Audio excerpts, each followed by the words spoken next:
உயிரோடும் உணர்வோடும் கலந்து வாழ்கின்ற அன்பு சொந்தங்கள் அனைவருக்கும் வணக்கம்.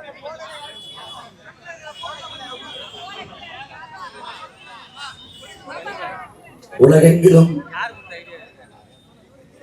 பல்வேறு நாடுகளில் உரிமை இழந்து அடிமைப்பட்டு கிடந்த இனங்கள் எல்லாம் அரசியல் புரட்சியின் மூலம், கிளர்ச்சியின் மூலம், மக்கள் ஜனநாயக புரட்சியின் மூலம் விடுதலை பெற்று இன்று உயர்ந்து சிறந்து பெருமையோடு வாழ்வதை வரலாற்றில் நாம் பார்க்கிறோம், படிக்கிறோம். நம் நாட்டிலே 60 ஆண்டுகளாக உரிமை இழந்து அடிமையாக வாழ்வதற்கே நாம் அரசியல் செய்து கொண்டிருக்கிறோம். அதுதான் அரசியல் என்றும் எண்ணிக்கொண்டிருக்கிறோம். அடிமையாக வாழ்வதையே அருமையான சுதந்திரம் என்று எண்ணிக்கொண்டிருக்கிறோம். இங்கே பிழைப்பது வேறு, வாழ்வது வேறு. வாழ்வது என்பது செம்மாந்து வாழ்வது, வையத்தில் வாழ்வாங்கு வாழ்பவன் வான்முறையின் தெய்வத்தில் வைக்கப்படும் என்பது தமிழ் மறை. பொறுமையோடு வாழணும். இந்த மண் உலகில் எத்தனை பேர் பிறந்திருப்பார்கள், இறந்திருப்பார்கள். ஆனால் எத்தனை பேர் மக்களின் இதயங்களில் நிறைந்து வாழ்கிறார்கள் என்பதை எண்ணி பார்க்க வேண்டும். விரல் விட்டு எண்ணிவிடலாம். இந்த உலகில் மிகப்பெரிய மாறுதல்களை உருவாக்கி இந்த மானுட சமூகம் மேம்பட்டு உயர்ந்த பெருமையோடு இன்னைக்கு வாழ்வதற்கு காரணமாக விரல் வெட்டி எண்ணினால் உலகெங்கிலும் மாறுதலை உருவாக்கியவர்கள் 500 பேர் இருப்பார்கள், அவ்வளவுதான். ஆனால் அந்த 500 பேரும் தன் மனச்சார்ந்து வழி நடந்தவர்கள் தான். இங்கே உலகெங்கிலும் மாறுதல்களை, புரட்சியை, மிகப்பெரிய மாற்றத்தை எல்லாம் ஏற்படுத்தியவர்கள் சாதாரண மக்கள், மன்னர்களோ அமைச்சர்களோ இல்லை, பெரிய செல்வந்தர்களோ இல்லை, சாதாரண மக்கள் தான் உலகெங்கிலும் மாபெரும் புரட்சியை ஏற்படுத்தி மாற்றத்தை உருவாக்கி இருக்கிறார்கள். அப்படித்தான் நாம் முன்னெடுக்கிற இந்த அரசியல் ஒரு புரட்சிகர மகத்தான கனவை முன்னெடுத்துகிற ஒரு மாற்றத்திற்கான ஒரு அரசியல். இங்கே அரசியல் என்பது எப்படி கட்டமைக்கப்பட்டிருக்கிறது என்பதை அறிவு சமூகம், என்னிலும் இளைய என் தம்பிதங்கள் சிந்திக்கணும். இவருடைய அரசியல் கட்டமைப்பின் அடித்தளம் சாதி, மதம், சாராயம், பணம். நடுவாக ஒரு தூண், இது 4 தூண்கள், நடுவில் ஒரு தூண் திரைக்கவர்ச்சி. இதுலதான் கட்டமைத்திருக்கிறது. இவருடைய இந்த ஆட்சி அதிகாரத்தின் செயல் திட்டம் என்ன? சலுகை, மானியம், போனஸ், இலவசம். இந்த 60 ஆண்டுகளில் இதை தவிர வேற ஏதாவது சொற்களை நீங்கள் கேட்டதுண்டா? மானியம், சலுகை, போனஸ், இலவசம், அவ்வளவுதான், அவ்வளவுதான். இங்கே என் அன்பு பெற்றோர்களும் என் அன்பு தம்பிதன்மைகளும் கவனிக்கணும். சாதி ஒரு சமூகத்தில், ஒரு நாட்டில் சாதி அரசியலாகி அது அதிகாரத்துக்கு வருமானால் அங்கே சகோதரத்துவம், சமத்துவம் செத்துப்போம். சகோதரத்துவம், சமத்துவம் என்பது கேள்விக்குறியாகிவிடும், இருக்காது. மதமே அரசியலாகி அது அதிகாரத்திற்கு வருமானால் அங்கே மனிதநேயம் என்பது மரணித்து போகும், இருக்காது. பணம் அரசியலானால் அங்கே போராடி பெற்ற சுதந்திரமும் கட்டமைக்கப்பட்ட ஜனநாயகமும் செத்து போய் கேடுகட்ட பணநாயகம் பிறந்து இப்போதான் நடக்கிறது. பணம் அரசியலானால் அங்கே பண்பாடும் ஒழுக்கமும் செத்து போகும். பணம் அரசியலானால் சேவை என்கிற சொல் செத்து போய் எவன் முதலீடு செய்கிறானோ, வாக்குக்கு காசு கொடுக்கிறானோ அவனுடைய லாப தேவை வந்துவிடும், மக்கள் சேவை செத்துவிடும்.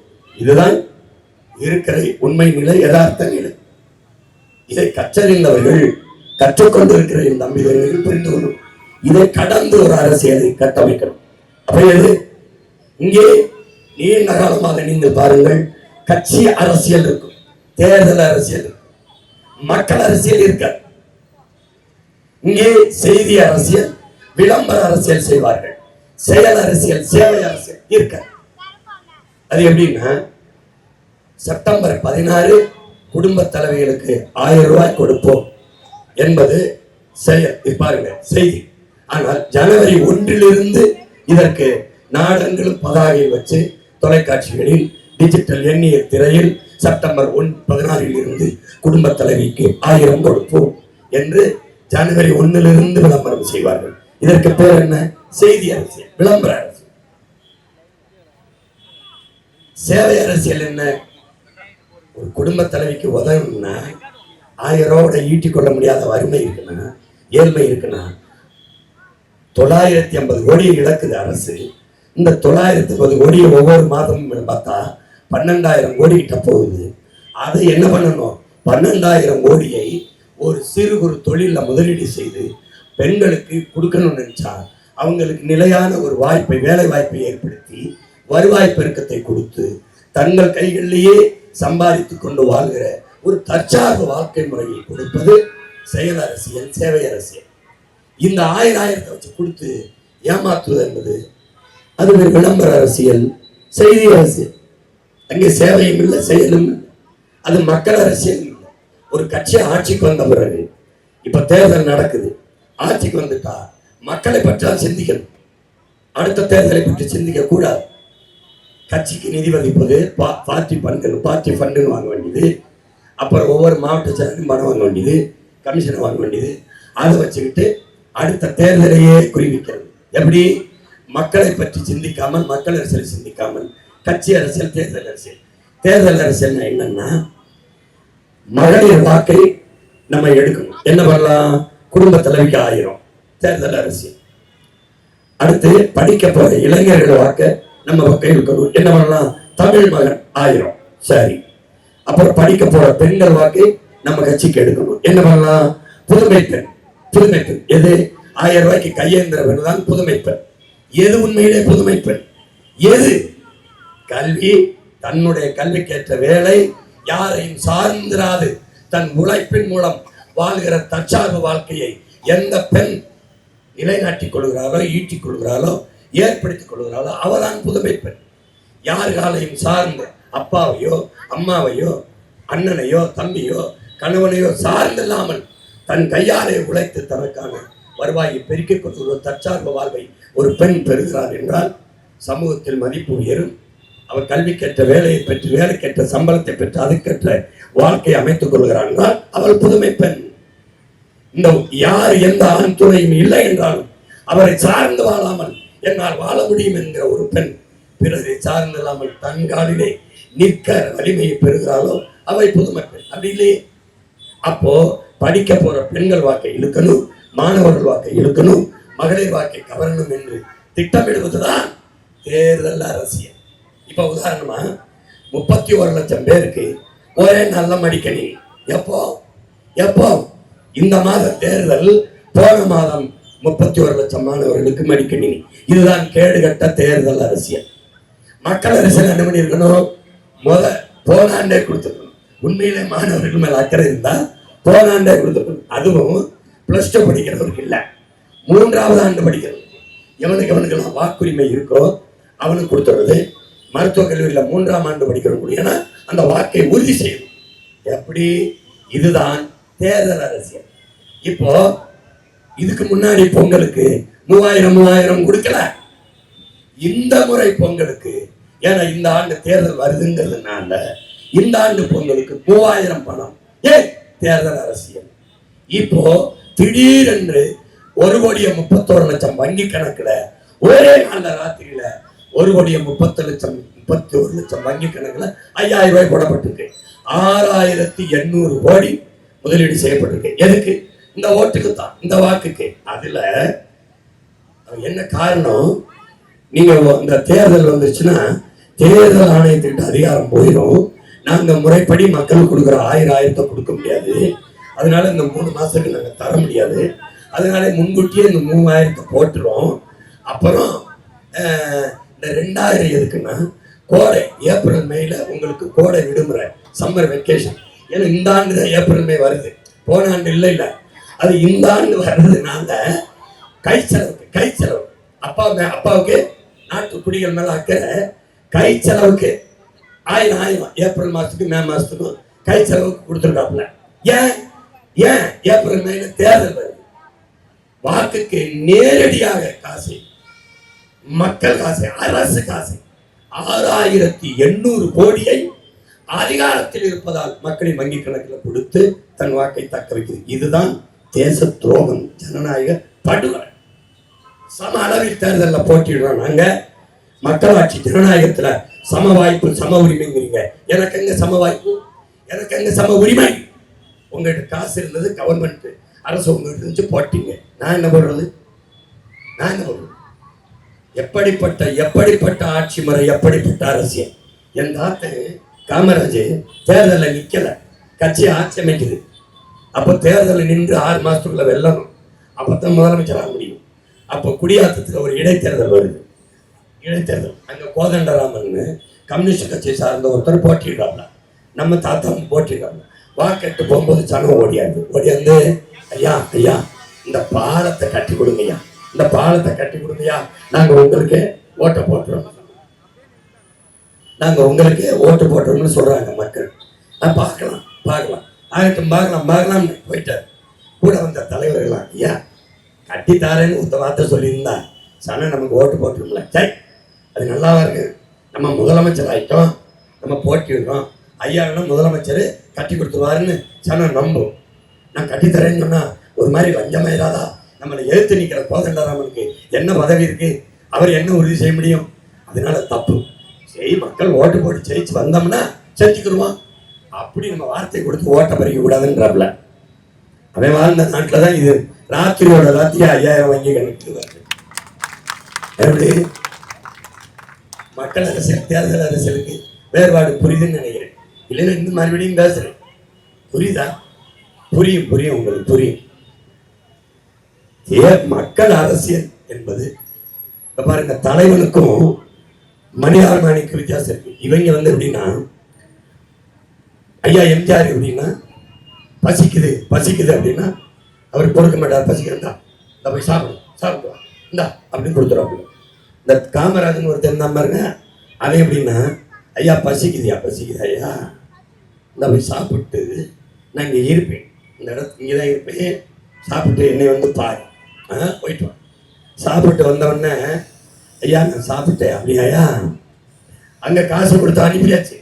அது ஹியூமன் பீயிங், மனிதாபிமானம், அவ்வளோதான். இது எப்படின்னா சாப்பிட்டு உட்காருப்பா, உன் பேர் என்ன? ரங்கசாமி. என்ன படிச்சிருக்க? பிஏ படிச்சிருக்கேன். பட்டப்படி படிச்சிருக்கேன். எந்த ஊர்? ராமநாதபுரம். அப்படியா? அப்பா என்ன வேலை செய்யறாங்க?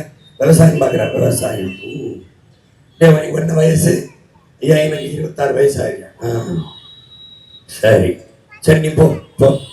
வாதிகாரியை கூப்பிட்டு, நாட்டில் பட்டம் படிச்சுட்டு 26 வயசுல சாப்பிட வழி இல்லாமல் திருநானே, இந்த மாதிரி எத்தனை ஆயிரம் இளைஞன் படிச்சுட்டு தெரியும், அவனை பூரா கணக்கெடுங்கிறேன். படிச்சு வேலை இல்லாதவங்க அத்தனை இளைஞனுக்கும் நிரந்தர பசியை போக்குறதுக்கு வேலை கொடுக்க திட்டத்தை தீட்டு இவன் தான் தலைவன். புரியுதா? அப்பதான் இங்க பாரு எப்படி சொன்னா, லீ குவான் யூ இந்த சின்ன நாடு உன் சென்னையில வாய்தான் இருக்கும், 45 நிமிஷத்துல மொத்த நாட்டையும் சுற்றி வந்துடலாம். அவன் லீ குவான் யூ ஒரு கனவு நாயன் வர்றான், ஒரு ரெவல்யூஷனிஸ்ட், ஒரு புரட்சியாளர் வர்றான். அவன் எப்படி வர்றான்? உன் மகமாரி வர்றான். எப்படி? நான் உங்கள் கருத்துக்கானவன் அல்ல, உங்கள் நலனுக்கானவன். புரியுதா? அதே மாதிரி அவன் தான் எப்படி வர்றான்?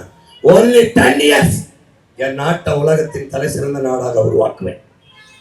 இன்னும் 1000 ஆண்டுகள் தாண்டி போனாலும் என் நாட்டை பற்றி இந்த உலகம் பேசுற உயரத்தில் வாப்பேங்கிறான். என்னுடைய கவலை நெக்ஸ்ட் எலெக்ஷன் இல்ல, நெக்ஸ்ட் ஜெனரேஷன். எப்படி? Next generation.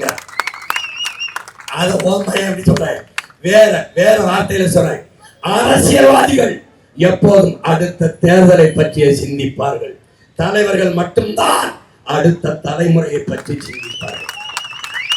அடுத்த தலைமுறையை பற்றி சிந்திக்கிற தலைவர்கள் யாராவது சிந்திக்கிற தலைவனாக இருந்தால் தெருவுக்கு தெரு டாஸ்மார்க் இருக்குமா என்று சிந்தித்துப்பா. எப்படி என்ன பண்ணிருக்கணும்? ஒரு சமூகத்தை கட்டமைக்க கையில் இருக்கிற ஆகச்சிறந்த கருவி கல்விதான். அண்ணல் அம்பேத்கரை ஃபர்ஸ்ட் எஜுகேட் தான் சொல்ற, கற்பின் தான் சொல்ற.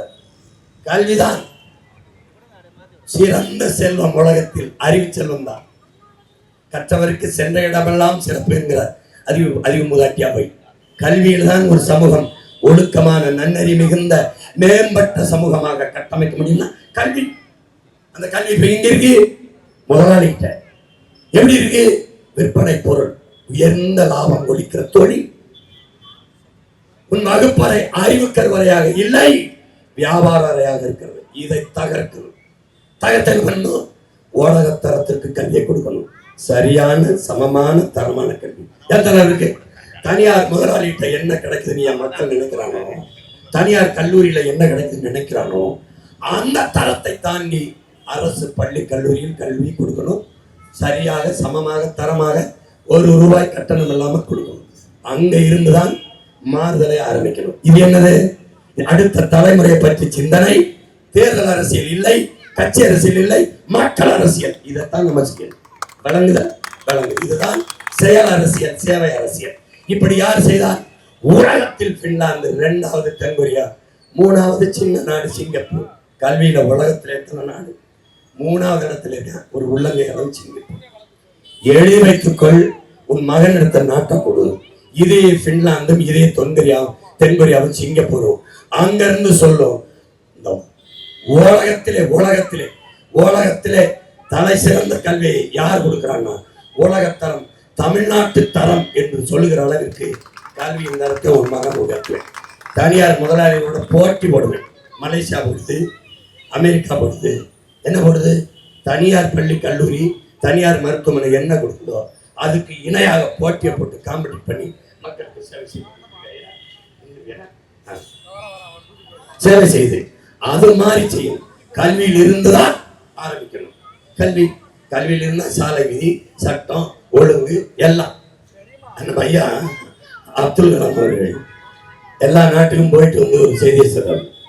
உலகத்துல எந்த நாட்டுக்கு போனாலும் என் நாட்டு மக்கள் அந்த நாட்டு சட்டத்திட்டத்தை அப்படியே கடைபிடிக்கிறாங்க. ஆனா என் சொந்த நாட்டுக்கு வந்தா எதுவும் ஒழிக்கிறது இல்லை. சாலையில குப்பை போடுறது, பீர்பாட்டில் குடிச்சு உடச்சு போடுறது, அங்க ஒண்ணு கிடைக்கிறது, தார் மாற அப்படி போடுறது, சாலை விதி எதையும் மறைக்கிறது இல்லை. ஏன்? இந்த நாடு கொடுத்திருக்கிற அளவு கடந்த சுதந்திரம். அப்ப எப்படி சரி செய்த? கட்டுப்பாடற்ற சுதந்திரமற்ற கட்டுப்பாடும் சரியா வர. அப்ப என்ன பண்ணணும்? ஒரு கோடு போடணும். இங்க இருந்து அன்னி ஒரு மார்ச் செட் பண்ணா எப்படி வேணாலும் ஓடி போய் கோட்டை தொடுனா ஒருத்தனும் ஓட மாட்டான். இவனை வெடிப்பான், அவன் அடிப்பான், போயிட்டு வர மாட்டான். அப்ப என்ன பண்ணணும்? ஒரு கோடை போடணும். ட்ராக். இந்த கோட்டுக்குள்ள 1ஆம் நம்பர் ஓடு, 2ஆம் நம்பர் ஓடு, 3ஆம் நம்பர் ஓடு. ஓடினால் தான் ஓடுந்து வரும். ஓட்ட பந்தயத்துக்கே கோடு தேவைப்படுதுன்னா இப்ப நாட்டுக்கு தேவையா இல்லையாங்கிறத அறிவு சமூகம் சிந்திக்கணும். கல்வியில் இருந்துதான் சமூகத்தை கட்டமைக்கணும். முதல்ல. 2வது மருத்துவம். அதை கொடுத்துருக்காங்க இல்ல. முதலமைச்சருக்கு முடியலைன்னா காவிரியில் போய் படுத்து பார்ப்பல, மந்திரிக்கு முடியலைன்னா அப்பளவில் படுத்து பார்ப்பல. ஆனா நமக்கு முடியலைன்னா பாடையை கட்டி சுடுகாட்டு போய் படுத்த வேண்டியதான். ஏன்? அவ்வளவுதான். மக்களின் மீது அக்கறை அவ்வளவுதான். மக்களுக்கான ஆட்சி அவ்வளவுதான். மக்களுக்கான அரசியல் அவ்வளவுதான். அப்ப என்ன பண்ணும்? தனியார் முதலாளிகள் கொடுக்கிற தரத்திற்கு அரசின் மருத்துவ தரத்தை தூக்கணும், உயர்த்தணும். இது அரசின் கடமை. வேற படிச்சுக்கிட்டு இருக்கும்போது மோட்டர் பைக்கில் ஏறி ஊரா போய் மக்களுக்கு இலவசமா மருத்துவம் செய்யணும். அவளை கேட்கும்போது அவன் சொல்றேன், என் கல்வி என் மக்களுக்கானது. மருத்துவம் ஒரு மகத்தான சேவை, அது என் மக்களுக்கு தேவை. அதை உள்ள கொடுக்கிறோம். நாங்க சிறந்த மருத்துவம் கட்டணம் இல்லாமல் கொடுப்போம். அடுத்து குடிநீர் கட்டணம் இல்லாம தருவேன். இது 3 கட்டணம் இல்லாம தருவேன். ஏன் கட்டணம் இல்லாம தருவேன்னு சொல்றேன்? ஏன் இலவசம்ங்கிற சொல்ல நான் சொல்லலை? அதை வெறுக்கிற அறிவு அந்த சொல்ல இந்த நாட்டில் இல்லாம ஒழிக்கணும்னு நினைக்கிறேன். இவன் எதுக்கு எடுத்தாலும் வருவான் இலவசம், உன்னை ஏலம் போடுவான். நான் வந்தா 2000, இவன் வந்தா 2000, இன்னொருத்த வந்து 2500. இந்த ஊரை தெரிஞ்சுக்கிட்டேன்னு எங்க அண்ணன் பாண்டியராஜன் எடுத்த படம். இந்த படத்துல எங்க அண்ணன் மாதிரி 10-5 பைத்தியத்தை போட்டுருவாப்ல. என் பையன் வர்றாங்க ஏலம் போடுவாப்ல. பழைய நாற்காலி இதுகளை போடும்போது நான் சொல்றதை திருப்பி சொல்லணும். 1000 அது சொல்லக்கூடாது. நான் 1000னா 2000 சொல்லணும். நான் 2000னா 3000 சொல்லணும். பயிற்சி கொடுத்து 5 பைத்தியங்களை கொண்டாந்து நிறுத்திடுவாப்ல. இவர் 7000 மதிப்பு இந்த நாற்காலி 1000 அப்படின்னு ஒரு பைத்தியம், 2000 இன்னொரு பைத்தியம், 3000 இன்னொரு பைத்தியம் 4000. இப்படி பைத்தியக்காரங்களை நீ தேர்வு பண்ணி அவன் உன்னை ஏலம் போட்டுக்கிட்டு இருக்கான். 1000 2000 கடைசியா ஒரு பைத்தம் பிம்பிளி கீப்பிடா அப்படின்ட்டு போகும். பைத்தியங்களா, நீ 1000 கொடு 2000 கொடு, எங்க இருந்தா எடுப்ப அந்த 2000 ஏற்கனவே 10,50,000 கோடி 10 லட்சம் கோடி கடன் டெபிசிட், கடன் 1 லட்சம் கோடி வட்டி, நாட்டின் பட்ஜெட் 3 லட்சம் கோடி, 1 லட்சம் கோடி போயிட்டு இருக்கு. இவன் அறிவிச்சிருக்க ஃப்ரீ ஸ்கீம் இருக்குல்ல, இலவச தேர்தல் அறிக்கை என்ன நினைக்கிறேன்? நாங்கள் வந்தால் ஃப்ரிட்ஜ் கொடுப்போம், நாங்கள் வந்தால் 1 லிட்டர் எண்ணெய், 1 கிலோ பருப்பு, அப்புறம் 10,000 போடுவோம், இவர் 8,000 டோக்கன். இதுவாடா தேர்தல் அறிக்கை? இதுவாடா ஒரு தலைவனின் கனவு? இதுவா? இதை சைத்துக்கிட்டு சமூகம் கல்வி எதுக்கு தான் உங்களுக்கு இருக்கு? மூளைங்கிற உறுப்பு எதுக்கு தான் இருக்கு? எதுக்கு தான் இருக்கு? சரி, இந்த இருந்து தமிழ்நாட்டுல இந்த 1/2 கிலோமீட்டர்ல தானே கேரளா இருக்கு, 1/2 கிலோமீட்டர்ல தானே இருக்கு. இப்படி ஏதாவது ஒரு அறிவிப்பு டோக்கன் 8,000 தாரு, 1/2 கிலோ பருப்பு தாரு, 1 கிலோ எண்ணெய் தாரு, உனக்கு மிக்சி தாரு, ஃப்ரிட்ஜ் தாரு சொல்லி பார்த்து செருப்பு விளக்கமா இருக்கு, கட்ட கொண்டடிப்பான். தெரியுமா தெரியாதா? இப்படிதான் ஓட்டு காசு கொடுத்து படிக்கிறான். நானே உலகத்தரத்துக்கு கல்வின்னு பேசிட்டுக்கோம். இந்த நாட்டில் எங்கேயும் இல்லையா? இருக்குது, கொடுத்தா ஒருத்தன் 5 ஆண்டுல டெல்லியில அரவிந்த் கெஜ்ரிவால் உலகத்தரத்திற்கு தூக்கி தந்தான். டெல்லியில போய் கல்வி கட்டடத்தை பாரு, கற்பித்தல் முறையை. நான் சொல்ற பின்லாந்து, தென்கொரியா, சிங்கப்பூர் கிடையா தூக்கி தள்ளுறான். கேரளாவில் ஒரு பெரியவர் பினராயி விஜயன் 31 விழுக்காடு அரசு பள்ளி கல்லூரிகளுக்கு தனியார் பள்ளிக்கு போயிட்டு இருந்த மாணவர்களை இழுத்து வந்துட்டார். தரத்தை உயர்த்தி கட்டடத்தை கற்பித்தல் முறையை தூக்கிட்டான். இங்க படிக்கிற பிள்ளைகள் படிக்கிற பள்ளிக்கூடம் சுடுகாடு மாதிரி இருக்கு, சுடுகாடு நட்சத்திர விடுதி மாதிரி இருக்கு. என்ன ஆட்சி முறை? இதை சாய்த்துக்கிட்டு இந்த முறையும் வாக்கு சட்டத்தை தயாராயிட்டாங்க. அவர் ஃப்ரிட்ஜு தராரு, இவர் டோக்கன் தராரு. டோக்கனை கொடுத்து எதை வேணாலும் வாங்கிக்காரு, எதை வேணாலும் வாங்கிக்கலாம். தமிழ்நாட்டு முதலமைச்சர் பதவி வாங்கிக்கலாமா? 8,000 பைத்தியங்களா? குடிக்க வச்சு 10 லட்சம் பேர் தாலி எடுத்துருக்கீங்க, இந்த தாலியை வாங்கிடலாமா? என் மானத்துக்காக உயிரை விட்ட இனக்கூட்டத்தின் மானத்தை வித்திருக்கீங்களே. இது வேற தமிழகத்தை தலை குனிய விட மாட்டேன், தலை நிமிர விட மாட்டேன்னு சொல்லு. எவன் தலை குனியான் தலை நிமிர்ந்திருக்கான், குடிச்சு தொங்கி போச்சு, இப்படி தொங்கி திரிறான். இதான் சட்டம் விழுதான் தெரியும், தெருவில் விழுந்துருக்கேன். கேவலம் கேவலம் கேவலம். கொடுத்து வாழ்ந்த இனத்தை கையேந்தி நிற்கிற, வாங்குவதற்கு கையேந்தி நிற்கிற ஒரு இனமாக மாற்றி நிறுத்திவிட்டார். வெற்ற அறிவிப்பு, இலவச அறிவிப்பு. சரி, படித்தவர்கள் வரலாறு, புவியியல், அறிவியல், பொருளாதாரம் எல்லாம் படிக்கிறீங்க. ஒரு நாடு கடன்பட்டு 10 லட்சம் கோடி கடன், ஆசிரியருக்கு சம்பளம் கொடுக்க முடியல, வீதியில் வந்து போராடுறான். பகுதி நேர ஆசிரியர், நாங்கள் சம வேலை செய்யறோம், சம ஊதியம் கொடுங்க, பணியை நிரந்தரம் கொடுங்கிறான், கொடுக்க முடியல. மருத்துவர், உயிர்களுக்கு மருத்துவர்கள் வீதியில் வந்து நிற்கிறாங்க, மருத்துவ பெருமக்கள். அறிவை புகட்டும் ஆசிரியர் பெருமக்கள் வீதியில் நிற்கிறாங்க. உயிரை காக்கும் போது சேவை செய்கிற தேவதைகளா இருக்கிற சேவை பெண்கள், நர்சுகள், செவிலியர்கள் வீதியில் நிற்கிறாங்க ஊதிய உயர்வுக்கு. போக்குவரத்து தொழிலாளர்கள் பழைய ஓய்வூதியத்தை கொடுங்க, நீங்க சொன்னது மாதிரியே கொடுங்கன்னு கேட்கிறாங்க. இந்த ஆசிரியர்களுக்கெல்லாம் உங்க கேட்கிற சம்பளத்தை கொடுக்க அதிகபட்சமான 150 கோடி செலவாகும், அவ்வளவுதான். ஆனா 6,800 கோடியை நீங்க 5,000 ரூபாயில இழக்கிறீங்க, 980 கோடியை இந்த 1000 ரூபாயில இழக்கிறீங்க. எந்த எங்க அம்மா எனக்கு 1000 ரூபாய் கொடுங்க மாசம் கேட்டான்? எந்த எங்க அம்மா வங்கி கணக்கில் 5000 போடுங்கன்னு கேட்டான்? ஆனால் கேட்கிறார்கள் ஆசிரியர்கள், கேட்கிறார்கள் மருத்துவர்கள், கேட்கிறார்கள் செவிலியர்கள், கேட்கிறார்கள் மகளிர் சுய உதவி குழு பெண்கள். கேட்கிறவன் கொடுக்க மாட்டேங்கிற, எப்படி கேட்கிறான்? என் விவசாயி, நான் வெண்பாடு விட்டு வேர்வை சிந்தி விளைய வச்ச நெல்ல நீ உரிய விலை கொடுத்து அகவிலையை கொடுத்து வாங்கி கொள்முதல் செய்து சேமிப்பு கிடங்கிற சேமித்து வாய் என்று கேட்கிறான். சாலையில போட்டு வீதியில போட்டு முடக்க வச்சு வேர்வை சிந்தனை கண்ணீர் சிந்த நிக்க வைக்கிறேன். ஆனால் குடிக்கிற டாஸ்மார்க் சரக்க குளிரூட்டப்பட்ட அறையில பூட்டி வச்சு கண்காணிப்பு கறி வச்சு வாசல் 2 காவலரை போட்டு பாதுகாக்கிற. யார் நீ? யார் நீ? யாரு? 4 கோடியில கட்டினா 400-500 பேர் இருந்து படிக்கிற நூலகத்தை கட்டிடலாம். படிக்க பள்ளிக்கூடம் கட்டி தராங்க, குற்றச்சாராக்கிட்டு 200 300 கோடியில லைப்ரரி கட்டுறேன், நூலகம் கட்டுறேன், மாளிகை மாதிரி கட்டுறேன்னு அங்க உட்கார்ந்து படிக்க ஒருத்தரும் இல்லை. எதுக்கு நீ 400 கோடி 300 கோடி உலகம் கட்டுற? கட்டு, 10 கோடி கட்டு. அந்த முதலீட்டை பள்ளிக்கூடத்துக்கு கொடு, பள்ளிக்கூடத்தை தரமா கட்டு, கழிவறை கொடு, பெயர்ப்படம் கொடு, எண்ணியல் திரையை கொண்டா, டிஜிட்டல் போர்டு கொண்டா, கொண்டுவா, விளையாட்டு திறன் கொடு, அங்கே நீச்சல் குளம் கொடு. ஏன் கெஜ்ரிவால் கட்டியிருக்கானே, உன்னால முடியாதா? முடியாதா? எல்லாத்துக்கும் மற்ற மாநிலங்களோட நாம நல்லா தான் இருக்கோம். எங்க கிழிச்ச கேரளாவுக்கும் கல்வி இல்லை, டெல்லியில கெஜ்ரிவால் கொண்டு வந்து எஜுகேஷன் இல்லை, எங்க இருக்கு? அப்போ நாட்டை படைச்சு தொலைச்சு விடுங்க, மாத்துங்க. அதனாலதான் உங்களை திரும்ப திரும்ப மாற்றம்ங்கிறது சொல்லுங்க, செய்ய. அண்ணல் காந்தியடிகள் என்ன சொல்றாரு? நீ இந்த உலகத்தை எப்படிப்பட்ட மாறுதலுக்கு கொண்டு வர நினைக்கிறியோ அதை நீ உன்னிலிருந்து தொடங்குறாங்க. நான் என்னிலிருந்து தொடங்கிட்டேன். ஊழல் லஞ்சம் கூட நான் ஊழல் லஞ்சத்துக்கு எதிராக இருக்கேன். வாக்குக்கு காசு தருகிறேன். என் மாண்புமிக்க ஜனநாயகம் சாகுது என்றால் நான் வாக்குக்கு காசு வாங்கிட்டு வாக்கு செலுத்த மாட்டேன். உறுதியா இருக்கேன். அப்படி எனக்குள்ள இருந்து மாற்றத்தை தொடங்கணும்ல. என் தாய்மொழியோடு பெருமொழி ஆங்கிலம் கலந்து பேசக்கூடாதுன்னு நினைச்சா நான் பேசக்கூடாது. என்னிலிருந்து நான் மாறுதல் வரலாம். எல்லாம் தொடங்கும். தனக்குள் எந்த மாற்றத்தையும் ஏற்படுத்த முடியாத ஒருவனா சமூக மாற்றத்தை ஏற்படுத்த முடியாது. நான் மாறு, நீங்க மாறுங்க, நாம் எல்லாரும் மாறுவோம். நாடு மாறும். அதான் மாற்றம்.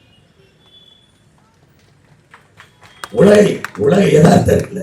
எவ்வளவு பெரிய கோலத்தை போடுங்க, ஒரு புள்ளியில் தானே தொடங்கணும். எவ்வளவு பெரிய காவியத்தை எழுதுங்க, ஒரு எழுத்தில் தானே தொடங்கணும். எவ்வளவு பெரிய ஆலம்பரம் பாருங்க, ஒரு விதையில் தானே முளைக்கணும்.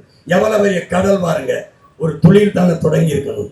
தொடங்கவும் மகத்தான புரட்சிக்கான மாற்றத்தை ஓட்டிலே உலகம் திரும்பி பார்க்கிற மாற்றத்தை இந்த ஒற்றை வாக்கை செலுத்த போகும்போது உங்க பிள்ளைகள், பேர பிள்ளைகள் முகத்தை பார்த்துட்டு போங்க. வாக்கு போய் பார்க்கும்போது அப்படி யோசிங்க, எந்த சின்னத்துக்கு வாக்கை செலுத்தினா நம்ம பிள்ளைகளின் எதிர்காலம் நல்லா இருக்கும். யார் நல்ல கல்வியை கொடுப்பான்? கல்விக்கு, மருத்துவத்துக்கு, குடிநீருக்கு தான் பெரும் பொருளாதார செலவு, பெரும் பொருள் செலவு, பெரும் பண செலவு ஆகிறது என்று ஐயா அப்துல் கலாம் சொல்றார். இது மூன்றையும் கொடுத்து விட்டால் நம் மக்களுக்கு தேவைக்கு அதிகமாக பணம் சேர்க்க வேண்டும் என்ற எண்ணம் இருக்காது. பெரிய பொருள் செலவு இருக்காது. கல்வி, மருத்துவம், குடிநீரை நானே கொடுத்துட்டு இருந்தேன். 10,000 கொடுத்தா கூட செலவு பண்ண முடியாது. என் தங்கச்சிக்கு 10,000 செலவணி காட்டு பணம் செலவு பண்ண முடியாது. மீதி என்ன காய்கறி நான் தான் வேளாண்மை செய்வேன், நான் தான் விவசாயம் செய்ய போறேன், நான் தான் ஆடு மாடு வளர்க்க போறேன். நீ அவமானப்படுவா, வரமாட்டேன். ஆடு மாடு வளர்க்கறத விமர்சனம் பட்டியெல்லாம் வச்சிருக்கேன். நான் வந்து உட்கார்ந்தவன அவன் பேரெல்லாம் எடுத்து அவன் வீட்டில் பால் குடிச்சான தூக்கிட்டோட கருதின தூக்கிட்டோட. நீ தானே ஆடு மாடு வைக்கிறத அவமானம் மரத்தில் கட்டுற பச்சை மட்டையா ஒன்னே விடுவேன். பால் குடிக்கூடாது, கருதிங்க, முட்டை சாப்பிடக்கூடாது. ஆமா, என்ன அப்போ பெரும் பொருள் செலவு இதில் போயிடும். அதை தவிர்ப்பதற்கு இது மூன்றையும் தரமாக கொடுக்கணும். இப்போ யார் கொடுப்பான்னு சாப்பிட்டு போய் தான் வாக்கு செலுத்த போவீங்க. புரிஞ்சு காலையில் சாப்பிடும்போது மகன் சொன்னதுக்கா, உன் உடன்பிறகு சொன்னதுக்கா தட்டைப்பாரு, தட்டு இந்த சாப்பாட்டில் சாப்பிட்ற சாப்பாடை தந்தது யார்? கடையில் வாங்கியிருப்பேன். கடைக்கு அந்த கத்திரிக்காய், வெண்டைக்காய், அரிசி பருப்பை கொடுத்துறையா? யோசிச்சு பாரு விவசாயி. அப்போ அந்த விவசாயிக்கு நன்றிங்கிற ஒரு எண்ணத்தை நெஞ்சில் அந்த எண்ணத்தை சுமந்து போ. வாக்ககத்துக்கு போ, 23ஆம் தேதி போய் பாரு. உனக்கு அந்த எண்ணத்தோட போ.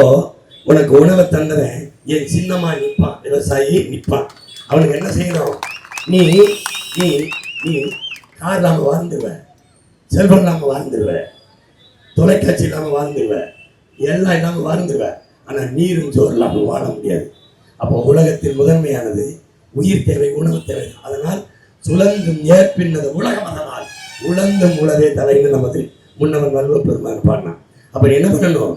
நன்றி அப்படின்னு ஒரு தடவை அவனை தொடு, ஒரு அழுத்து இந்த தொடுத்து மாற்றி எழுது. ஒற்றை விரலா திமுக வெல்லுது, அதிமுக வெல்லுது, இதெல்லாம் வெல்லுதுன்னா செய்தி, சும்மா ஒரு செய்தி, வழக்கமான செய்தி. தாமரை வெல்லுது, இந்த கை சின்ன வெல்லுது, அது போடு. விசில் போட போறியா? தேட்டரில் அடிச்சுட்டு தெரியல, தெருவில் அடிச்சுட்டு தெரியல, ஊதி தெரியல, ஊது ஊதி எவ்வளவு நாள் ஊதிக்கிறாங்க பாரு பாரு, நீ யோசிச்சு பாரு. போட்ட அதெல்லாம் ஒரு நிகழ்வு, சாதாரண ஒரு சம்பவம். ஆனால் உங்கள் பிள்ளைகள் எங்களுக்கு 1000 விளக்கிலே என் அன்பு தம்பியின் ஆறுயிர் இளவல் சோழன் களஞ்சியத்திற்கு இங்கே தியாகராஜ அனுஷா விஜயகுமாருக்கு நீங்கள் செலுத்தி வெல்ல வைப்பது என்பது எங்கள் வெற்றி அல்ல, உங்கள் வெற்றி. திமுக புதேஸ்வரனுக்கு போட்டீர்கள், அவர்கள் வென்றார்கள், நீங்கள் தோற்று போனீர்கள். ரெட்டலைக்கு போட்டீர்கள், அவர்கள் வென்றார்கள், நீங்கள் தோற்று போனீர்கள். கைச்சிரத்துக்கு போட்டீர்கள், அவர்கள் வென்றார்கள், நீங்கள் தோற்று போனீர்கள். தாமரைக்கு போட்டீர்கள், அவர்கள் வென்றார்கள், நீங்கள் தோற்று போனீர்கள். எந்த இடத்தில் நீங்கள் வென்றீர்கள்? தமிழ்நாட்டு முதலமைச்சர் ஐயா ஸ்டாலின் அவர்கள், மாண்புமிக்க ஐயா ஸ்டாலின் அவர்கள் சட்டசபையில் பேசுகிறார். நாங்கள்லாம் இந்த போராட்டத்துக்கு முறையை அனுமதி கொடுக்கறது இல்லைன்னு சண்டை. அப்ப தொடர்ச்சியா விமர்சிக்கிறோம் ஊடக. சொல்றாரு, கடந்த 3 ஆண்டுகளில் கழக அரசு, திராவிட மாடல் அரசு 1,00,000 போராட்டங்களுக்கு அனுமதி அளித்திருக்கிறது. இதுல பெருமையா கொடுமையான்னு 1,00,000 போராட்டத்தை 3 ஆண்டுல கூட இருக்கும். அப்ப 1,00,000 பிரச்சனைகளை தந்தையார், இந்த போராட்டங்களை மக்களுக்குள் திணித்தறியார் அதிகாரத்தில் இருந்தவர்கள். எப்படி 1,00,000 போராட்டம். அப்ப பிரச்சனைகளை தந்தவர்கள் இந்த பக்கம், பிரச்சனையை தீர்க்க வேண்டும் என்று வந்த உங்கள் பிள்ளைகள் இந்த பக்கம். என் அன்பு சொந்தங்களை, நீங்கள் இதுல எந்த பக்கம்? அதான் இருக்கு. தோற்று போனீர்கள். நீங்கள் ஒரு அடிப்படை வசதி கூட நிறைவேற்ற முடியாமல் அரசு எதிர்பார்த்திருக்கிறீர்கள். மிக்சி, கிரைண்டர், 1000, 500, வேட்டி, சேலை, அரிசி, பருப்பு. தோற்று போனீர்கள். ரஷ்ய எழுத்தாளர் ஆண்டன் சொக்கே சொல்றான், என்ன சொல்றான்? தோற்று போன சமூகம் எப்படி இருக்கும்னா, ஆயுதம் அறியா ஒரு சிந்தனையாளர் வருவான். எப்பவாது அந்த சமூகத்துல அவனுக்கு ஏதோ 1000 முட்டா பையில முன்னிறுத்துவான். பூரா வாடகை வாங்கில கூட்டி வச்சுக்கிட்டு ஏனோ என்னை திட்டதான் வேறாங்க. அவனும் சிந்திக்க மாட்டான், சிந்திக்கிறதையும் கேட்கவும் மாட்டான். அந்த நாட்டுல தோற்று போன சமூகத்துல தேவையற்ற அவசியமற்ற செய்தியை தலைப்புச் செய்தியா இருக்குங்க. அப்படிதான் இருக்கும். பாரு, இதை மாற்றணும். அப்ப என்ன செய்யணும்? என் அன்பு சொந்தங்கள், அறிவார்ந்த பெருமக்கள், கற்றறிந்த சார்ந்தவர்கள், நல்லாட்சியை, நல்ல அரசியலை விரும்புகிற மக்கள், ஊழல் லஞ்சத்தை விரும்பாத, எதிர்க்க வேண்டும், அதை ஒழிக்க வேண்டும் என்று விரும்புகிற மக்கள், பசி பஞ்சமில்லாத நாட்டை படைக்க வேண்டும் என்று விரும்புகிற மக்கள், ஏழ்மை வறுமை இல்லாத ஒழிக்க வேண்டும், வேலையின்மை இல்லை என்ற நிலையை உருவாக்க வேண்டும், பாடுக்கலாத குழந்தை, கல்விக்கு இயங்காத மாணவர், வேலைக்கிளையாத இளைஞர், இதுதான் என் கனவு இந்தியா என்று அடிமை இந்தியாவில் இந்த முழக்கத்தை முன்வைத்தான் இளைய புரட்சியாளர் பகத்சிங். விடுதலை பெற்று 80 ஆண்டுகளில் இன்னும் அந்த முழக்கத்திற்கான அவசியம் அப்படியே இருக்கிறது. இதை மாற்ற வேண்டும் என்று உங்கள் பிள்ளைகள் துடிக்கிறோம். எனவே என் அன்பு சொந்தங்களே, மதிப்புமிக்க உங்கள் வாக்கை விவசாய சின்னத்தில் செலுத்தி நீங்கள் வெற்றி பெறுங்கள். என் அன்பு தங்கை அனிஷாவையும் என் தம்பி களஞ்சியத்தையும் வெற்றி பெற செய்யுங்கள். எங்களின் வெற்றி, உங்களின் வெற்றி. அதிகாரம் மிக வலிமையானது அம்பேத்கர். அந்த அதிகாரம் என் மக்களுக்கானது, உங்கள் பிள்ளைகள். எனவே அன்பு சொந்தங்களை, புரட்சி என்பது ஓர் தலைகீழ் மாற்றம். மாற்றம் என்பது சொல் அல்ல, செயல். மாறுவோம், மாற்றுவோம். இது மாற்றத்திற்கான எளிய மக்களின் புரட்சி. புரட்சி எப்போதும் வெல்லும். நமது வெற்றி அதை சொல்லும். நம் இலக்கு ஒன்றுதான், இனத்தின் விடுதலை. இனம் வென்றாவோம், இனம் ஒன்றாவோம், இலக்கை வென்றாவோம். தமிழ் தாய் வாழ்க, தலைவர் பிரபாகரன் வாழ்க. என் நம்பி களஞ்சியமும் என் தங்கை அனுஷா விஜயகுமாரும் வெல்க, வெல்க, வெல்க. வணக்கம்.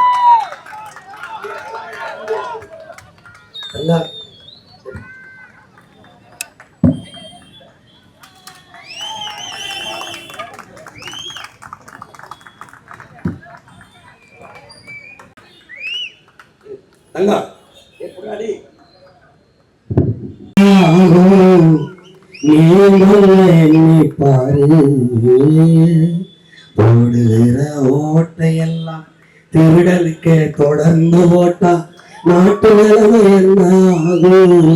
நீங்க எண்ணி பாரு. ஊழல்கள் பொறுத்து போச்சு, உலக செத்து மாண்புமிக்க மக்களாட்சி மண்ணோடு மண்ணா போச்சு. ஊழல் பெருத்து போச்சு, உள்ள நேர்மை செத்து போச்சு. மாண்புமிக்க மக்களாட்சி மண்ணோடு மண்ணா போச்சு கேடு கட்ட பல நாயகம் கேடி பண்ணி சிரிக்குதம்மா பொறுப்பது பாவம் தானே சகிப்பது சாவம் தானே நல்ல ஆட்சி மலர்வதற்கு என்ன வழி கூறம்மா விவசாயி சின்னத்துல ஓட்ட நீயும் போடம்மா ஓட்டைய திருடனுக்கே தொடர்ந்து போட்டா நாட்டு நிலைமை என்ன ஆகும் நீயும் கொஞ்சம் எண்ணி பாரு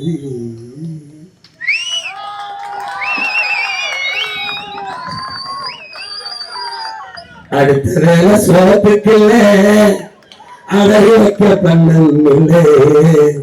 யாரால இந்த நிலை சொடலமாடா நம்ம கெடுத்தது சாமி இல்ல பாடுபட்ட பூமி இல்ல கேடுகட்ட சுரண்டல் முறையே தெரியுமாடா தம்பி கேடுகட்ட சுரண்டல் முறையே தெரியுமாடா ஓட்ட கேட்க கைய எடுத்து கோட்டையில பைய எடுத்து கோடி கோடியா அடிக்கிறானே சுடலமாடா நம்ம நாட்டை கூட வேலை பேசி ராத்திரியில் வித்துருமா லஞ்சத்துக்கு பிறந்ததாடு நம்ம நாடடா தம்பி லஞ்சத்துக்கு பிறந்ததுதான் நம்ம நாடடா மொத்த கட்சி கூட்டணிய ஒத்த கட்சி எதுக்கு மொத்தத்தில் வேணும் சுடலமாடா இந்த வித்தைகளை கத்துக்காம சத்தியத்தை ஒத்துக்காம கத்துனா போனதெல்லாம் கிடைக்குமாடா உங்க மொத்த கட்சி கூட்டணிய எங்க ஒத்த கட்சி மோதி வெல்லும் மொத்தத்துல வீர வேணும் சுடலமாடா